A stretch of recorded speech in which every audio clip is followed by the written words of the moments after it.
चीजें क्या क्या नमूने पकड़ के लाए हो भाई चैंपियंस कप में। ये चैंपियंस कप नहीं, ये आपने टीका कप रखे इसका नाम। इसका नाम रखे जैसे भैंस से दूध निकलवाने के लिए ना ज्यादा टीके लगाए। आप बुड्ढे यूज बुलर चले हुए कारतूसों से परफॉर्मेंस लेने का शामी कहते हैं कि ना भाई साहब टेंशन तो उनको होनी चाहिए जो फेवरेट नहीं है, हम तो फेवरेट है। मोहम्मद शामी का कॉन्फिडेंस लेवल आप चेक करेंगे, वो तो कहते हैं कि हम तो फेवरेट है, हम तो जिसको कहते हैं ना इजी है। प्रेशर में तो वो होने चाहिए जो फेवरेट नहीं है। तो बात तो उनकी सही है। बॉर्डर गवास्कर ट्रॉफी के पिछले 10 साल की हिस्ट्री ये बताती है कि इंडिया इस है कि शोएब मलिक एक मैच फिक्सर है और अगर किसी को इसके सबूत चाहिए वो भी मेरे पास मौजूद है, मैं देने के लिए तैयार हूं। और बासित खान ने शोएब मलिक पे इल्जाम क्यों लगाया आपको मालूम है? आपको मालूम है कि चैंपियन कप चीजें क्या क्या नमूने पकड़ के लाए हो भाई चैंपियंस कप में। ये चैंपियंस कप नहीं, ये आपने टीका कप रखे इसका नाम। इसका नाम रखे जैसे भैंस से दूध निकलवाने के लिए ना ज्यादा टीके लगाए। आप बुड्ढे यूज बुलर चले हुए कारतूसों से परफॉर्मेंस लेने का सोच रहे हैं। आप दुनिया को फुद्दू लगा रहे हैं, आप बेवकूफ बना रहे हैं, पाकिस्तान के पैसे को आग लगा रहे हैं।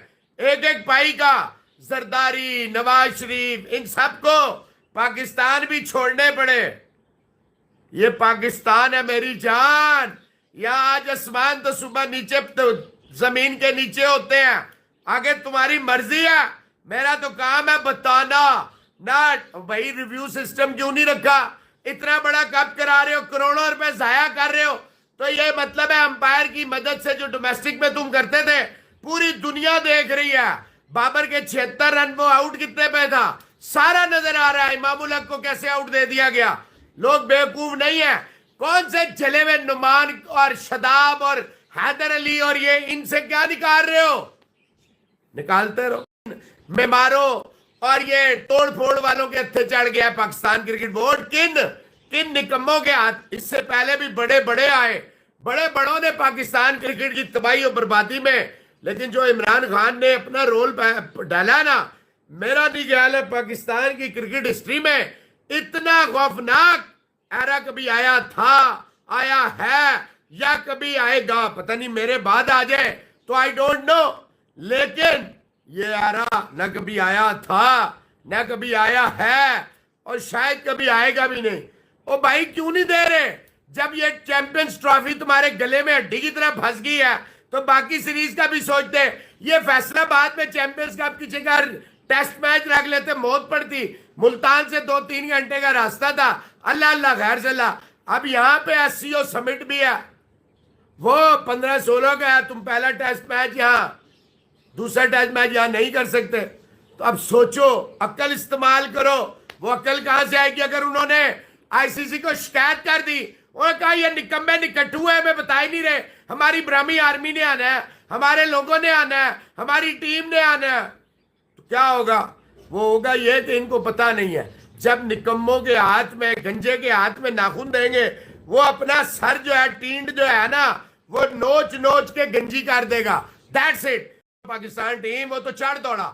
उसने कहा सब्जी वाले को, टमाटर वाले को, ठेले वाले को, ग्रोसरी जिधर से हम ये खरीदारी करते हैं, चीजें खरीदने जाते हैं, आटा, चीनी, चावल, दालें, उनको पता है पाकिस्तान की टीम क्या है। यहाँ इन निकम्मे निकट्टुओं को नहीं पता। कहते यूनुस खान के 10,000 रन के, यूनुस खान के 100 टेस्ट मैच क्या करने हैं? अगर मुझे क्रिकेट की पता ही नहीं। ओए एक ही हमले में यूनुस खान ने इनकी धज्जियां उड़ा दी। उसने कहा अपने अंदर तहम्मुल लाए, मुल्क का सोचे। अगर मेरी जरूरत है तो मुझे आना चाहिए, नहीं है तो उन लोगों को लाएं जिसको है। ये है पाकिस्तान क्रिकेट की असल तस्वीर। उसने 1-2 शब्दों में, लफ्जों में, वर्ड्स में पूरी पाकिस्तान क्रिकेट की कली, पाकिस्तान की स्पोर्ट्स की असलियत, रियलिटी देखे। आप अरशद नदीम जो है एक वन यूनिक एग्जांपल इसलिए है कि उस पर जनरल साई ने अपना पैसा, अपना वक्त, अपनी सब कुछ 2008, 9, 10 में जनरल साई ने ताड़ लिया। इसके अंदर टैलेंट है। यहाँ जनरल शामी कहते हैं कि ना भाई साहब टेंशन तो उनको होनी चाहिए जो फेवरेट नहीं है, हम तो फेवरेट है। मोहम्मद शामी का कॉन्फिडेंस लेवल आप चेक करेंगे, वो तो कहते हैं कि हम तो फेवरेट है, हम तो जिसको कहते हैं ना इजी है। प्रेशर में तो वो होने चाहिए जो फेवरेट नहीं है। तो बात तो उनकी सही है। बॉर्डर गवास्कर ट्रॉफी के पिछले 10 साल की हिस्ट्री ये बताती है कि इंडिया इस सीरीज में डोमिनेट करता है, फिर चाहे वो ऑस्ट्रेलिया हो, फिर चाहे वो इंडिया हो। और इंडिया ने डोमिनेट किया ऑस्ट्रेलिया को इंडिया के अंदर भी, ऑस्ट्रेलिया को ऑस्ट्रेलिया में जाके भी। और इस दफा भी देखा जाए तो इंडिया ही फेवरेट जा रहा है यहां से। तो ऑस्ट्रेलिया के जो प्लेयर्स की बातें सामने आपको नजर आ रही है वो सही नजर आ रही है, क्योंकि उनको पता है कि उनकी जिंदगी में जो एम्बैरसमेंट है वो सिर्फ यही रहेगी कि वो बॉर्डर गवास्कर ट्रॉफी अभी तक जीते नहीं है, तो उनके लिए जीतना बड़ा जरूरी है। साथ ही साथ मोहम्मद शामी से ये भी पूछा गया कि आप ये बताएं कि मोहम्मद शामी रिटर्न कब करेंगे, तो मोहम्मद शामी कहते हैं कि ना देखिए मैं किसी रश के अंदर नहीं हूं, मैं 100% फिट होके आना चाहता हूं। बांग्लादेश, न्यूजीलैंड और ये जो सीरीज है ऑस्ट्रेलिया वाली, ये अगर वो रश करते तो बांग्लादेश वाली सीरीज में आ जाए। कहते हैं मैं नेट में बॉलिंग करना शुरू कर दी हुई, दी मोमेंट मैं फील करूंगा कि मैं 100% फिट हो गया तो फिर मैं इंडिया के लिए अवेलेबल होगा। और बिल्कुल सही करते। देखो बीसीसीआई की एक क्वालिटी है, ये जज्बाती नहीं होते। आपको याद होगा इन्होंने 2022 का T20 वर्ल्ड कप की कुर्बानी दे दी बुमराह के बगैर, उससे पहले भी इन्होंने वर्ल्ड टेस्ट चैंपियनशिप की कुर्बानी दे दी थी। बुमराह के बगैर इन्होंने काफी सारी कुर्बानियां दी हैं। क्यों दी हैं? क्योंकि ये चाहते थे कि बुमराह जब आए तो 100% फिट होकर आए। इसी तरह से शामी जो है वो उसको 100% फिट करवा रहे हैं। वो जज्बाती नहीं हो रहे कि जब उनको पता है कि इनके मेन बॉलर जब ये 100% फिट होके आएंगे तो इनसे इंडिया का ही फायदा होगा। हमने देख लिया बुमराह की सूरत के अंदर दलीप ट्रॉफी जो इंडिया के अंदर चल रही है उसका इंडिया ए ने 157 रन से आई थिंक विक्ट्री हासिल कर ली। मयंक अग्रवाल कप्तान थे उस टीम के, श्रेयस अय्यर की टीम को उन्होंने हराया। और दूसरी तरफ जो सी और बी का मैच था, सरफराज खान की टीम थी एक तरफ और एक तरफ से ऋतुराज की टीम। ये जो मैच था ये हो गया ड्रा, जिसको कहते हैं ना ये वाला मैच ड्रा हो गया। तो ऋतुराज अभी तक हारे नहीं है इस दलीप ट्रॉफी के अंदर कोई भी मैच। अब मुझे नहीं पता कि इसका क्या सिनेरियो, कौन फाइनल खेलेगा, लेकिन अभी तक दो मैचेस हो चुके हुए हैं, एक ड्रॉ हो गया है और एक जिसको कहते हैं ना मयंक अग्रवाल की टीम जीत चुकी हुई है, जो मैच अभी रिसेंटली आज ही इनके फैसले हुए हैं। अब बात करते हैं जरा शादाब खान की। देखिए कल शादाब खान की टीम ने मैच जीता। शादाब खान ने एक पाकिस्तानी ओपनर को आउट करके, मोहम्मद हुरैरा उसका नाम है, यंग लड़का है, उसको आउट करके ऐसे सेलिब्रेशन की जैसे उसने पहली बॉल पे विराट कोहली को आउट किया, पहली बॉल के ऊपर उसने एबी डिविलियर्स को आउट किया, पहली बॉल के ऊपर फकर जमान या बाबर को आउट किया हो, तो समझ आती है कि ना सेलिब्रेशन बनती है। तीसरी बॉल के ऊपर 2 बॉलों पे 2 चौके खाने के बाद तीसरी बॉल के ऊपर आउट करके जिस तरह से उसने सेलिब्रेशन की, एग्रेशन दिखाया, एक यंग लड़का हो तो समझ आती है। एक सीनियर खिलाड़ी जो 2017 से हैं कि शोएब मलिक एक मैच फिक्सर है और अगर किसी को इसके सबूत चाहिए वो भी मेरे पास मौजूद है, मैं देने के लिए तैयार हूं। और बासित खान ने शोएब मलिक पे इल्जाम क्यों लगाया आपको मालूम है? आपको मालूम है कि चैंपियन कप जो पाकिस्तान का जारी है, जिसमें चैंपियंस तो नजर आए नहीं वैसे अभी तक, और उस कप में जो है वो शोएब मलिक को मेंटोर बनाया गया एक टीम का, ठीक है। जिसके बाद जो बासित अली कहते हैं कि एक फिक्सर को आपने मेंटोर क्यों बना दिया?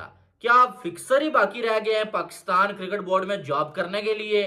और ये बासित अली ने, रमीज राजा ने शोएब मलिक से एक इंटरव्यू लिया था, उसको भी बीच में लाते हुए कहा कि शोएब मलिक एक साबित शुदा फिक्सर है।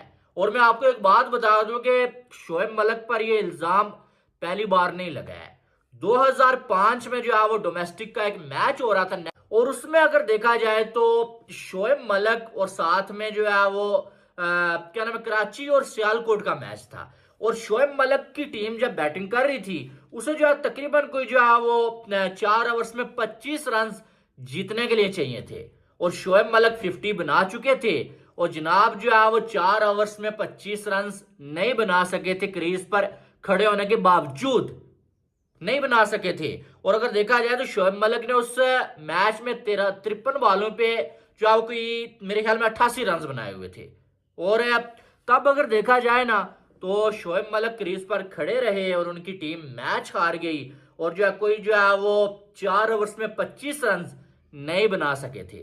और उसके मैच के बाद शोएब मलिक को बड़ा लानतान किया गया, लोगों ने इन पे इल्जाम लगाए। शोएब मलिक को कहा गया कि आपने ये मैच जो है फिक्स किया हुआ था, आपने जानबूझ के मैच। आजम के जो फादर हैं भाई, वो जो है वो आजकल सोशल मीडिया पे बड़े नजर आ रहे हैं। इतने दिनों से वो बड़े खामोश थे क्योंकि बाबर आजम परफॉर्म नहीं कर पा रहे थे, लेकिन बाबर आजम ने ये जो है वो चैंपियन कप के पहले मैच में शाहीन अफरीदी की टीम के अगेंस्ट 79 रन बना दिए। हालांकि उसके बाद शाहीन अफरीदी ने बाबर आजम को आउट भी कर दिया, लेकिन बाबर आजम के फादर साहब जो है ना, वो जो है वो एक जो है वो उन्होंने सोशल मीडिया पे पोस्ट लगाई है और उस पोस्ट में बाबर आजम के फादर साहब लिखते हैं कि वो खेलता था, वो खेल रहा है और वो खेलता रहेगा। खुश होने वाला तो खुश होगा लेकिन जलने वाला जलता रहेगा। ये किसी फैन को नहीं कह रहे हैं, मुझे ऐसा लगता है, या ये किसी जो है वो साबिक खिलाड़ी को कह रहे हैं, अहमद शहजाद हो गए या इस तरह के बाकी 2-4 जो बाबर आजम को क्रिटिसाइज करते हैं, या फिर वो किसी बाबर आजम के साथी खिलाड़ी को कह रहे हैं जैसे कि शाहीन अफरीदी हो गया, कुछ 2-4 और हो गए जो कैप्टनसी करना चाहते हैं पाकिस्तानी टीम की, या बाबर की जिनके साथ बनती नहीं है। लेकिन ठीक है, बाबर आजम के फादर हैं, वो जो है वो उन्होंने बाबर आजम पे बड़ी मेहनत की हुई है, ठीक है। लेकिन मुझे ऐसा लगता है बाबर आजम के फादर का ये काम नहीं बनता है कि कंट्रोवर्शियल बयान, ठीक है, आप अपने बेटे की तारीफ जरूर करें कि बेटा आप बहुत अच्छा खेल रहे हो, आप मेरा दिल खुश कर दिया, ठीक है, लेकिन आप बीच में दूसरे लोगों को ताने जो क्या कर रहे हैं आप अपने लिए और अपने बेटे के लिए भी जो है वो थोड़ा सा प्रॉब्लम जो है क्रिएट कर रहे हैं, और साथ में आपको ये जेब नहीं देता। और सबसे बड़ी बात यह है कि बाबर आजम के फादर साहब ने अपनी हर एक पोस्ट के जो कमेंट्स है ना, कमेंट्स जो है उन्होंने ब्लॉक किए हुए हैं। उनकी पोस्ट के नीचे कोई कमेंट नहीं कर सकता, क्योंकि जब वो ऐसी पोस्ट करते हैं नीचे आके बहुत सारे लोग जो है वो तारीफें भी करते हैं, बहुत सारे लोग गलत बातें भी बोलते हैं, ठीक है। तो शायद इसलिए उन्होंने ये जो है वो कमेंट्स जो है वो ब्लॉक किए हुए हैं, ठीक है। लेकिन मुझे ऐसा लगता है कि ठीक है, आप अपने बेटे की तारीफ करें, आपकी मेहनत है उस पर, लेकिन आप किसी दूसरे को ताना मत मारें, टारगेट मत करें। हेलो दोस्तों, देखा आपने किस प्रकार से पाकिस्तानी मीडिया में अब ये बात चलने लगी है। जो पाकिस्तानी टीम के मेंटोर है जिनका नाम शोएब मलिक है, वो मैच फिक्सर निकल गए हैं, उनके पास इसके प्रूफ भी है। तो अब मोहसिन नकवी है, उसे सवाल जवाब हो रहे हैं, और मोहसिन नकवी है जो फ़रार भी हो चुका है, मतलब वो उनके सवाल जवाब देने के लिए सामने नहीं आ रहा है। तो दोस्तों ये कोई बड़ी बात नहीं है, क्योंकि पाकिस्तान में करप्शन सबसे ऊपर चल रहा है, सबसे हाई। पाकिस्तान में ऐसा कोई खेल नहीं है, फिर ऐसा कोई ग्राउंड नहीं जिसके अंदर करप्शन ना होता हो। पाकिस्तान का दूसरा नाम अगर करप्शन का है तो कोई गलत नहीं होगा। इसी बीच में उन्होंने बाबर के पिताजी को लपेट लिया है, क्योंकि बाबर के पिता ने 79 रन बनाने पर कमेंट किया था कि बाबर तो ऐसे ही खेलता रहेगा और इसको कोई बाहर नहीं निकाल सकता। तो पाकिस्तान के जो लोग हैं उनका ये बोलना है कि 79 रन बना के उसने कोई बहादुरी नहीं की या फिर बहुत बड़ा काम नहीं किया, क्योंकि अगर कोई और खिलाड़ी होता या फिर उनकी जगह विराट कोहली होता तो 200 या 150-200 रन के आसपास बना देता, क्योंकि टेस्ट मैच में भी वो ऐसे खेल रहा है, 1-1, 2-2 रन लेता है। वो 72 बॉलों पर उसने 79 रन बनाए, जिसकी वजह से बाबर के पिता खुद को बहुत बड़े वो समझ रहे हैं कि वो कोई धुरंधर है, लेकिन ऐसा कुछ भी नहीं है दोस्तों। क्योंकि हमने देखा है विराट कोहली के जब 100 नहीं बन रहे थे, लेकिन तब भी 70-80 रन आराम से बना रहे थे। अब वो ये मानने लगे हैं कि जो पाकिस्तान की टीम है उसमें इंजर्ड खिलाड़ी जो घायल होते हैं उनको भी दोबारा खेलने के लिए बुला लेते हैं, लेकिन इंडिया में ऐसा नहीं होता। क्योंकि हमारे जैसे मोहम्मद शमी इंजर्ड है, वो पूरी तरह ठीक नहीं है, तो उनको भी रेस्ट दिया गया है। जैसे 2022 में बुमराह ठीक नहीं थे तो उनको रेस्ट दिया गया था, जब वो पूरी तरह से रिकवर हो पाए, 100% सही हो पाए, तब उनको टीम में लिया गया। ऐसा नहीं किया गया, क्योंकि हमको पता है जब खिलाड़ी अच्छी तरह से रिकवर हो जाएगा तो वो अच्छे से परफॉर्म कर पाएगा। और हमारे पास खिलाड़ियों की भी कमी नहीं है, क्योंकि हमारे पास IPL से इतने सारे खिलाड़ी आ गए हैं कि हम 2 या 3 टीम भी एक साथ बना सकते हैं, तो भी हमारे पास खिलाड़ियों की कमी नहीं रहेगी। लेकिन पाकिस्तान के साथ ऐसा कुछ भी नहीं है दोस्तों।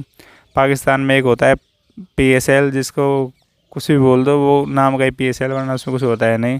तो उसमें जो खिलाड़ी आते हैं वो ऐसे ही खिलाड़ी आते हैं जिनका कोई फिटनेस नहीं होता, कोई परफॉर्मेंस नहीं होता, वो आते हैं खेल के चले जाते हैं, उनको कोई ख़रीदता भी नहीं है। जब हमारे यहाँ पे जब ऑक्शन होता है तो खिलाड़ियों की बोली इतनी हाई लगती है कि पाकिस्तान में वैसे ही सुन्न हो जाता है। लेकिन जब पाकिस्तान के शोएब मलिक मैच फिक्सर निकले हैं, इसका बासित अली ने भी खुलासा किया है और कई न्यूज़ वाले भी बोल रहे हैं, तब से पाकिस्तान में खलबली सी मची हुई है। पाकिस्तान के लोगों का ये मानना है कि मोहसिन नकवी है उसको भी हटा देना चाहिए, क्योंकि हो सकता है मोहसिन नकवी भी इससे मिला हो, या फिर मोहसिन नकवी है उसको सब कुछ पता हो, लेकिन वो बात को टाल मटोल कर रहा हो या फिर इधर उधर ले जा रहा हो। उनका ये मानना है ICC चैम्पियंस ट्रॉफी आने वाली है, लेकिन उससे पहले यहाँ पे SOC की कोई समिट होने वाली है पाकिस्तान में, जो ग्राउंड के बिल्कुल टच में है। तो जो SOC की समिट होगी तो मैच किसी भी हाल में नहीं हो पाएंगे। तो इसकी वजह से पाकिस्तान को लगने लगा है कि उनका जो PCB बोर्ड है वो बेकार या निकम्मा बोर्ड है, उसको यही पता नहीं है कि ग्राउंड फुल है और आगे क्या होने वाला है।